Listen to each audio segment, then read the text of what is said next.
larger culture. And so it is a really interesting stream of consciousness that isn't a personal one, right? It's a personal one, but it's also a public one. Right. Because you're assuming, you know, that we understand the art world, and you're assuming and telling us, right, you know, this is about that. It's not about how I felt about my mother.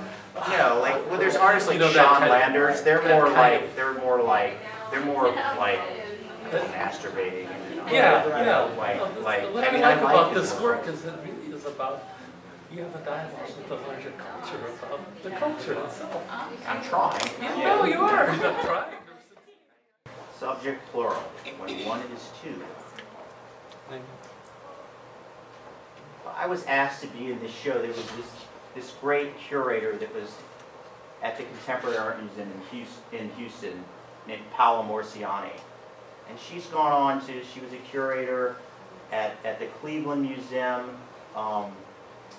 She was director of a museum called SUNY Purchase. She's a wonderful woman and a brilliant curator. Anyway, one of the things that's really great is when somebody asks you to do something that's really out of your comfort zone. So I've been making these drawings on paper for a long time, and she's like, I want you to do an installation. I want you to write on the walls. I want you to, it's like, what am I going to do? You know? So I decided this idea of a sort of plural personality. On the wall, I projected this little drawing, and it says watcher. And then on the floor, I drew with my hand. This was the first time I kind of drew the typeface just by observation. I drew the word working. And as you moved along this line, obviously I know you can't read this, but you can physically experience this piece and sort of get a sense of maybe what I'm thinking about. But as you moved away from the wall, the image in the wall, or the text on the wall, was in whiteout, so it completely disappears. And it was this idea of like an observer and a person, like I wanted the working part to be done by hand, very tactile. I think I probably drove the can crazy because I like, it probably wasn't easy to get this off the floor. But they let me do it. And then about a year later, Paolo Morciani, who I mentioned earlier, did this show called When One Is Two. And it was the work of this artist, Alighiero Boehetti. Now, he's become really famous now globally. But at this point, he wasn't so famous in the United States. And I'd never heard of this guy. I'd seen some images of his maybe in the 80s. And I heard he was connected to this artist, Francesco Clemente. I think Clemente worked in his studio. But I didn't know what the pieces were about. And I believe in 1972, he went to Afghanistan. And he actually he bought a hotel in Afghanistan at one point called the One Hotel. And he would make these designs, and then he would have these Afghan weavers weave them. And they have systems. So, like this says, ordine e disordine, which means order and disorder. And he made his later, and there would always be these boxes, these kind of magical cubes. And he also taught himself how to write simultaneously backwards and forwards at the same time. And he has this video, which is the center slide, and he writes his name and the date of his birth, like forwards and backwards, and kind of crucifies himself. He changed his name.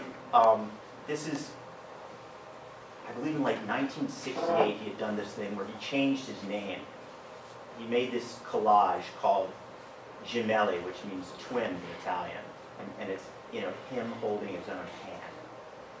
He changed his name to Alighiero e Boehetti, which is Alighiero and Boehetti, to talk about the duality of his persona. His first name, which is his given name, and Boehetti, which is his shared name. It's weird when you have these connections to artists. It's like you can either say like I'm completely unoriginal, and like it's all it's all been done before, which is true.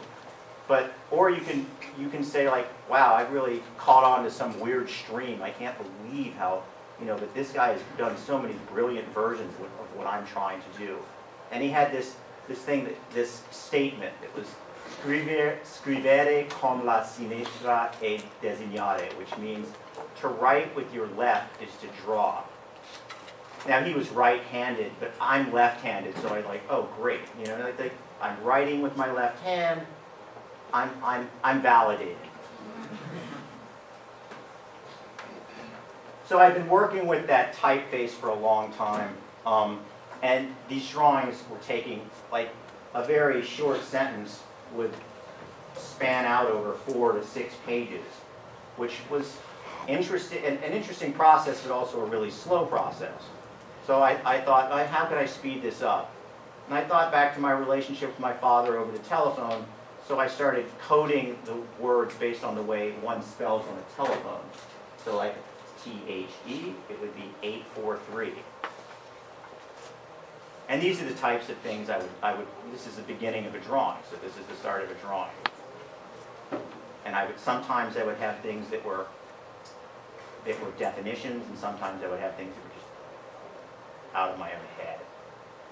So, as I stated earlier, like most of the drawings are about kind of what's going on in the drawing. And in this case, my numerical conversation that's going around this drawing is about how should I cut this drawing down. Like, so I wrote this letter is an N. And I think initially I wanted to just have this letter N and then cut it down to size. But I started just kind of writing on the page about why the hell do you want to cut it down to size? Like, why does everything need to be cut down? Just a way to kind of get myself going. And once I started getting going, like, I couldn't stop. And I would have these various ways of kind of breaking up the drawing. So if I had a definition from a dictionary, I would have a squared edge around that thing that I had said. Or if I had a quote from an author, I would have it more rounded. Somehow it just seemed right that like the thing that was said was more organic than the thing that was like stated in a dictionary. And then I would constantly make mistakes. So I would just mark them out very meticulously.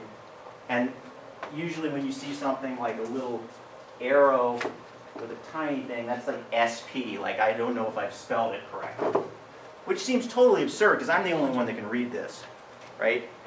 But not only that, but like it would take me hours and hours to retranslate this stuff if I was doing it numerically and didn't have the text any longer, because you have so many variations. But to me, this totally made sense.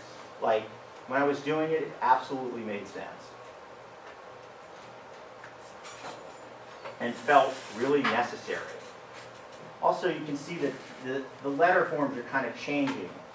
So I decided at one point, I think, instead of tracing my paternal alphabet, I would draw each letter blind contour. So it was like I was imagining myself inside the letter form, trying to move myself through it.